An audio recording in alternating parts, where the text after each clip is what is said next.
ladies and gentlemen, and we are sorry about this.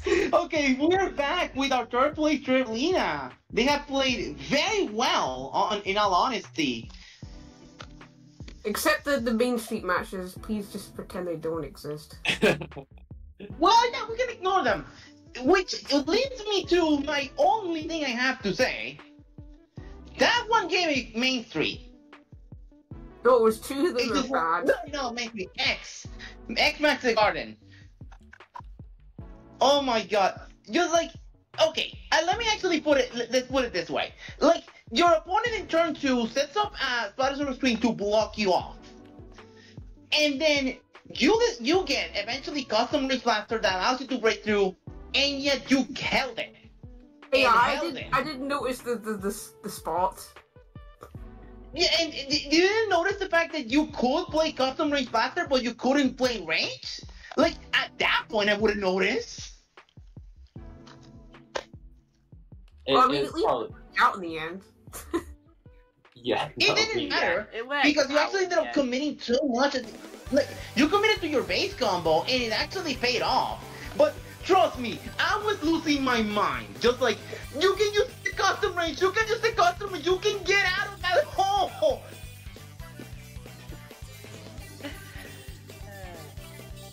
I mean, the way I played it, I managed to get a free special. So if I played the custom range, I probably would have gotten that.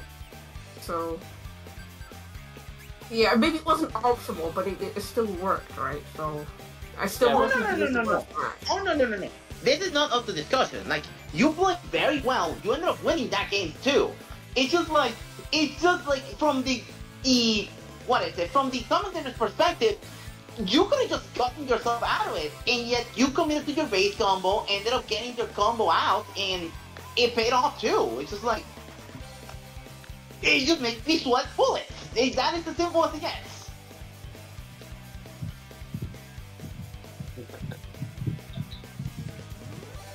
I've been trying to balance like when to play like passive and actively, and I still feel like I'm in a weird spot. But it's like sometimes I have trouble visualizing pieces I need to put in advance, as you can tell by that Main Street game. Yeah. It's like I really wish like they could let you preview pieces of cards you don't have yet. But sometimes it just happens. Like, you want to get to play, keep going, and just unfortunately you just don't get the follow up. Speaking of which, I mean, I did have like one of the games. I did have like follow up card, which is the Rapid Blaster Pro, but I didn't. Rapid Blaster, yeah, I had the card, but it just didn't fit for the follow up, so I essentially just wasted the attack. Yeah, that was also very unfortunate. That was also very rough. Yeah. Okay, you say that. Yeah. Maybe. Okay. Sorry. You know that you said that you want to ignore the Main Street games, but I do want to talk about them. At least the second game, I will say that you actually made. I personally think you made the right decision with the Ultra Stamp right there. It's just, again, no follow up. It happens. Like, you want to aggress, but unfortunately, you cannot keep going. It's as simple as that. It just happens. I mean, at least it gave me a free Tentatex spot. Yeah, like, it ended up paying off for you, but yeah, you just I mean, don't worry that about that. The worst match. I just miscounted my turns, but I don't know if I would have won either way. That's the thing. Like, even if I just stuck that the Zip Caster at the top, I probably would have lost either way. So whatever. I do feel like you had a chance, in all honesty. Just like, it happened, like, the turn miscount, yes, we noticed that you miscounted for turns, because we doubt you used the Little Jot if you knew it was last turn. Like, that just happens, but it's just like, I do think you had a shot there.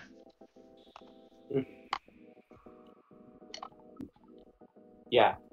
On a more positive note, there were a few games that we have watched you get some very close wins on, like by 1 or 2 points. Yeah.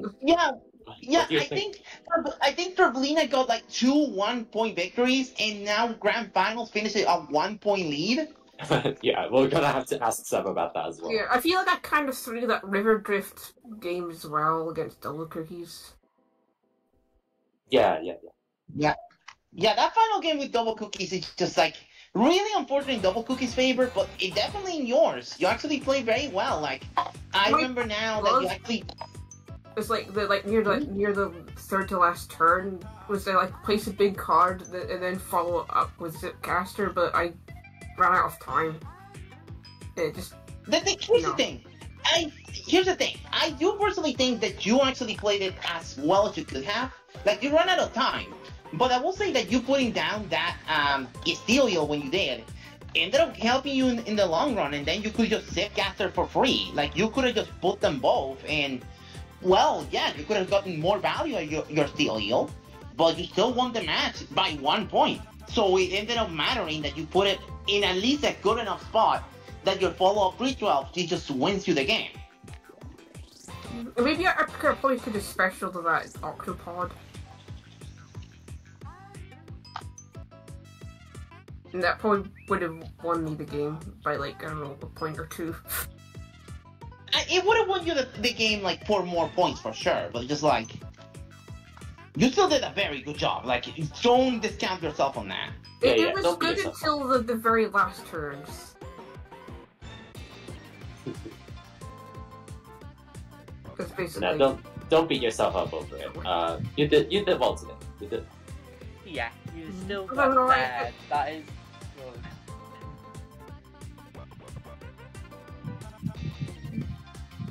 I just feel like there wasn't as much competition this time, so it's like, I feel like I just kind of got...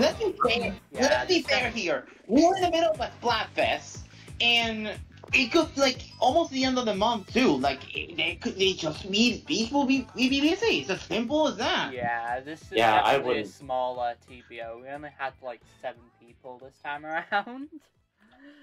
Which I mean, that explains why we got to final so quickly, but it's still, yeah, I still my point stands.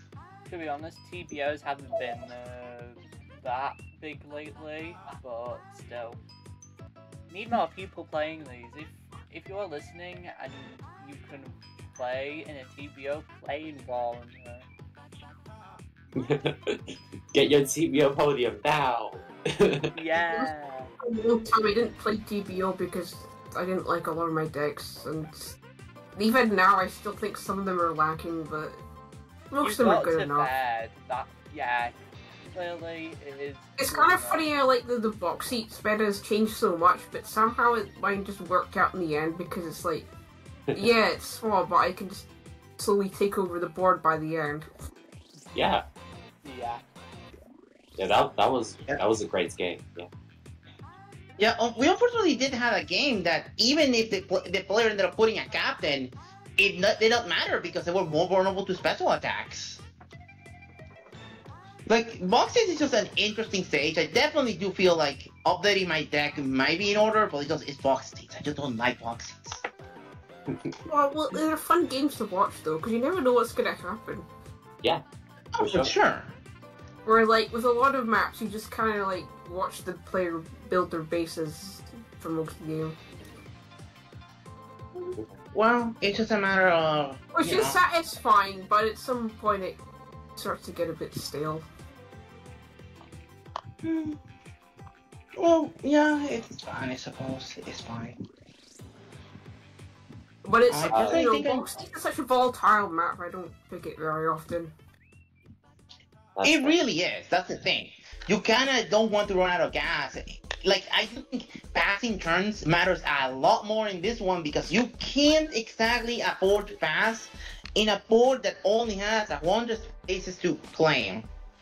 I don't think I have ever seen boxes completely taken, but I also haven't seen boxes that doesn't finish with at least 1 point away or 2 points away.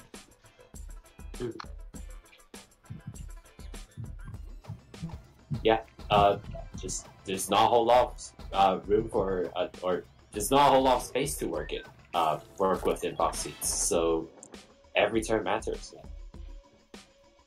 That pedal match was interesting because I didn't expect to win at all. Yeah. I'm worried I would spoil the game, but I guess people were still surprised either way.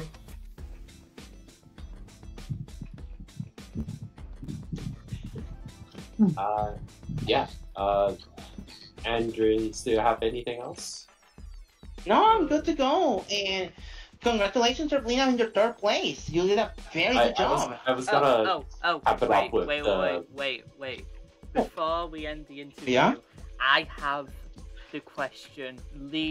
Yeah. Traylina, give me a fun fact about your Splatoon OC. I was almost there. He has a boyfriend who's fascinated over actual octopuses. Like he likes to go to the beach and just like interact with them. It's sort of like how humans are fascinated over apes. Ooh, interesting. They're intelligent, but they're still on another level of thinking that you don't quite know. You know. That is definitely they're still a bit mysterious. That also, I feel like that is one of the most interesting answers we've got for that question in a while. Yeah, I need to draw him someday. He doesn't even have a name yet, but I know like I want to make a character like that because I don't think I've seen anything like it. Yeah. Anyway. And also my playable character's name is called Karen, so there you go. Cool. Two fun facts. Wow, you're spoiling us. Yeah, we're being spoiled with the facts here. Well, also shock horror. He plays Tableturf. 3.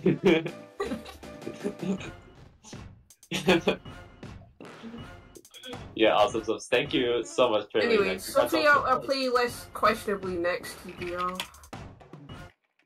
Don't worry about it. I'm sure you'll do fine. Anyway, see you later, and good job on getting third place, and hopefully you'll get good results again in the future.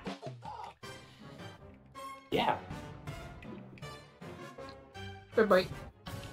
Bye. Alright, and next up we have Zeb, who is our final interviewee, because unfortunately Zuvox will not be able to do an interview, and we will get him in here monitored soon.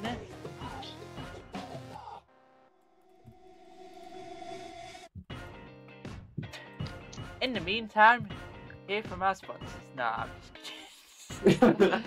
Oh my god. We No, have we don't have sponsors? sponsors. No, we do not have sponsors. Wait, just take them.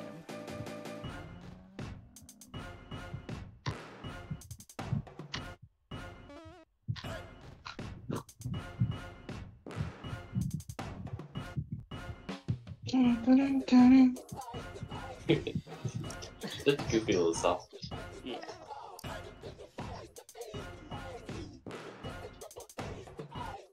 Hello. Yeah. Hello. Hello, Zeb. Congratulations on getting second place. Thank you. Yeah. Interview time. Yay. Andres, do you have anything? Oh, okay, I'm sorry. The interview's up this time. Okay. Well, Steph, you actually also played extremely well. Like, you only got to loser finals simply because the only person you lost was Seabox, and well, the only person that beat you was Seabox. So you actually did very well for yourself. You never actually technically lost a set except those two. Yeah, Zvox is a really good player, and I don't know, he outplayed me, that's all. Well, it was crazy. I will straight up say it. But the only game I could say, especially that was crazy, was the final game. Because I was watching from your perspective. You had a 14-point lead, and the only way you lost is that if Seabox actually played a 15 or 16 at map value special. Yeah. Yeah, I don't know. I was like, my plan was to do the charger I did turn 11 and then just finish up with my, what's it called? The wiper, but I could only get like 2 or 3 spots from him with the wiper. Like, I just didn't really have anywhere to put it, and evidently that really came to bite me since he could just special over my charger from last turn.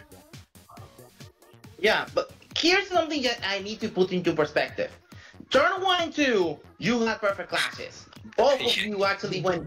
Yeah, we knew from the start. We knew you were going to have a perfect clash simply because you were going for Fry and Seabox was going Ouroboros. That was going to happen.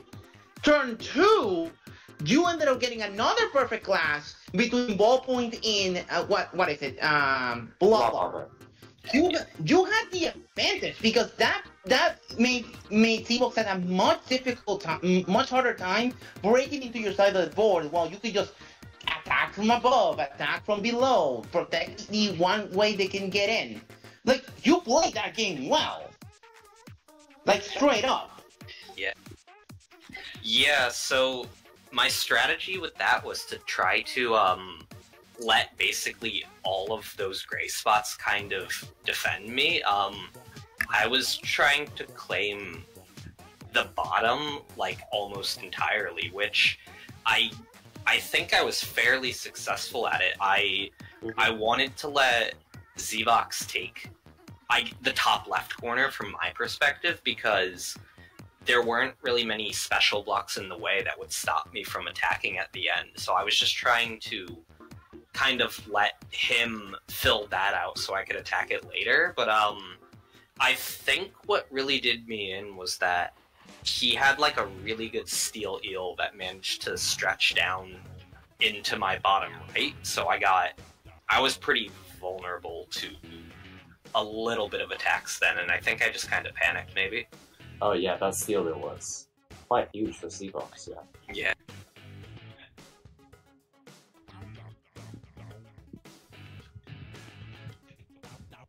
And in classic box seats fashion, you don't know how it ends until it ends. Yeah. Box seats is very interesting. And you chose, and I believe you chose box seats at the very end, like, for that last game as well, right? Yeah, I was not feeling very confident. I kind of assumed the set was over, so I just kind of wanted to do something fun. Okay. Because, it was... Yeah, it was definitely fun. But the square game before that, I made a really big mistake. I miscounted, and oh yeah. I had set up my fizzy bomb so that if I I was kind of waiting on a steel eel so I could place it and activate 2 special, and oh yeah. I don't know, I counted wrong or something, but I thought that if I drew either Steel Eel or my Lil Judd, I would activate 2 special, but I missed that the Lil Judd play wouldn't activate 2, so I wasn't going to be able to use my 312 on the last turn, so I had to just give up. Oh yeah. Oh, that reminds me, there was a play you could have done that I'm actually a little interested you didn't. You could have used your Orderly to deny Seabox the ability to use their Little Judd unless they special. And yet you decided against it and went, like, combo up in your base to keep going. So, I was thinking about that. I know you saw me looking at that, but I didn't really have anything to do in the top left. It wasn't that I was trying to combo, I was just trying to kind of put a special I could use later because I was trying to like look at the spot and I wasn't sure if he'd get the Judd or not. I don't know. It's probably a bad call, but I think it also allowed me to use my Mudmouth, which gave me kind of a fighting chance. Oh yeah, like that Mudmouth ended up being very helpful for you. Even if it didn't give you that many points, the fact you could activate the special point when Seafox actually ended up setting that power clam, what's really good in your favor? Yeah, it would have been nice to do more with it, but I don't know. I think it kept me in the game longer than I should have been because I didn't.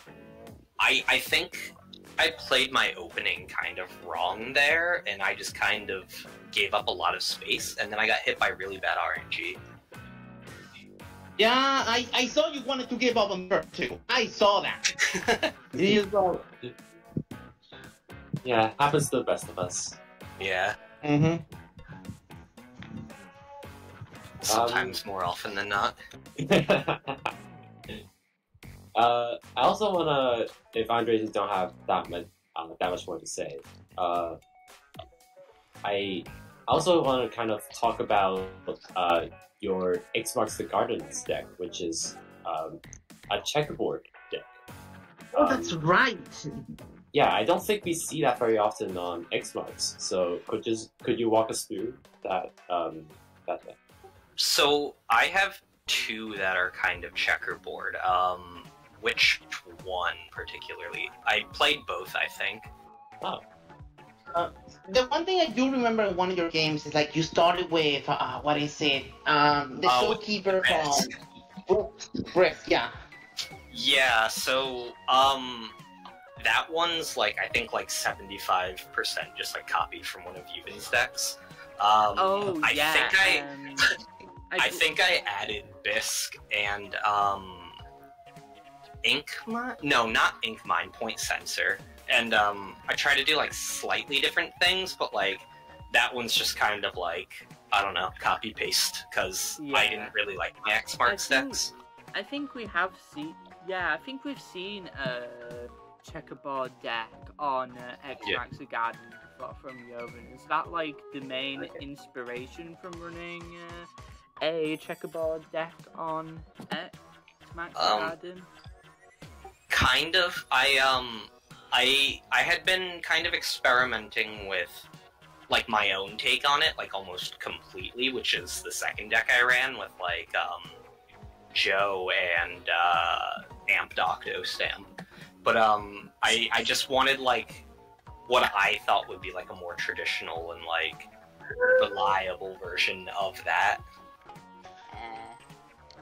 I see. Yeah, I wasn't too tapped into the meta. Yeah. Sorry about that. Yeah. That's all for me. I mean, I'm not entirely sure about how meta it is, but it definitely does work. But it's just that we've seen Yovan experiment with it a few times. Oh yeah. I meant like the meta game as like, you know, Yovan finds a checkerboard deck, how the meta evolves, that kind of thing. Yeah, that is true. If Yovan does something and it succeeds, then there's a high likelihood then that maybe other people try it because it's new meta or whatever. Yeah. I mean, it works, so... Sometimes. Yeah, sometimes. Still an experimentation, I guess you could say. Yeah. I guess there's another thing we could talk about. Is that Trelina won a handful of games, a handful of very close games against you. Seafox also won a few very close games against you. What are your thoughts, really?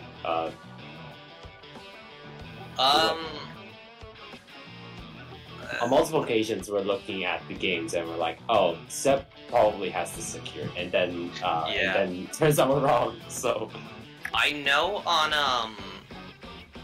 the River Drift game with the Zvox, we got like that weird clash. I think turn 2. Like I think you played Joe, I played Fry, and then we kind of did it again where I tried to defend with Splat Dualies, and he played Charger, and despite being the same size, the placement of the special block just happened to break through, and I don't know if that really, like, affected much, but I think, like, it kind of made me, like, panic, and so I was just trying to, like, maybe make reads try to do, like, suboptimal combo building, and then, I don't know, I just didn't have any steam, because, like, my base was, like, kind of already invaded, and I don't know, that just didn't feel like it was salvageable even that early on.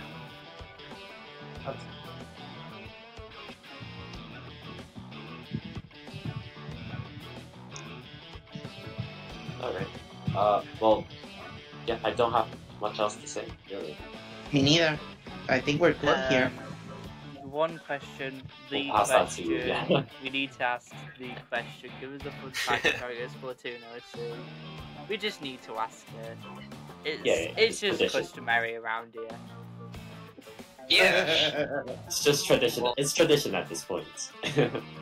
You know, she looks up to Marina as a programmer, and so she helped build a website for Tableturf matchmaking, since, you know, you can't just go into the Tableturf lobby and find somebody to play with. No, you gotta go on the internet and find somebody on your own. So join Tableturf Q and play competitive or casual and have some fun. I like how that battle server in order to actually just find games or talk with people. We're very chill here. I like how that was both a fact about an OC and at the same time an advertisement for Tableturf Q. You gotta kill two birds with one stone. Yeah, but play Tableturf Q, it's awesome. To be represented, I will say. Like, Santa Q has been around for ages, and it's just like, they eventually got bigger because they got promotion, so I do think that Tableturf Q should. I don't know if doing it here is a good idea, because, you know, what likelihood that someone that... Oh, that would be me, for the record, that would be me. But what is the likelihood that someone that is here is not going to be playing Tableturf Q? All it takes is one person to hear about it, and then tell their friends, and then they'll tell their friends, and they'll tell their friends, and so on and so on. Exactly. Well, thankfully, Dune at least help in that regard. I do like how Tableturf Q is now canon within the in the TBS OC universe, whatever. Wonderful stuff. Well, unless you two have any more questions, which I don't think you do, I believe that is it, because I don't have anything else. Yeah, that's it. Yeah, I'm good. Alright then. Well, Zeb, thank you all for the interview. Good job on getting second, and good luck in your future tournaments. Thank you. Yeah. Later, everyone. Thank you. Later. Bye-bye. And with that, because we're not interviewing Zivox, that is all we have for today. Thank you for watching the stream, and we will see you guys later. Bye-bye. Come back Later, everybody. Enjoy Flappers responsibly. Come back next time for more competent commentators. I believe next. Come on, we're doing our job. Don't say it like that. I believe next week will be BJC, so look forward to that. That's fine. And see you guys later.